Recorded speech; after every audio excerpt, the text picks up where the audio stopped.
সোনা পাপা কি সুন্দর মামামের চুল আশ্রয় দিচ্ছে, কি সুন্দর। বাহ, কি দারুণ করে সোনা। আচ্ছা তোমার চুলটাও আশ্রয়তে পারো পাপা?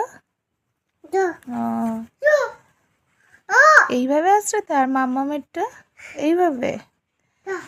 বাহ, আর দাদারটাও ওইভাবে করতে হয়, তাই তো? আচ্ছা,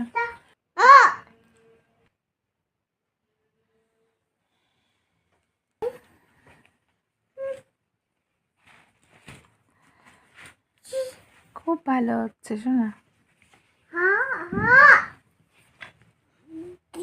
একটু হাসো। ছোট্ট বাবা, ওলে বাবা বলে, ওলে বাবা বলে, বাহ বাবা, বাক্কা বাক্কা।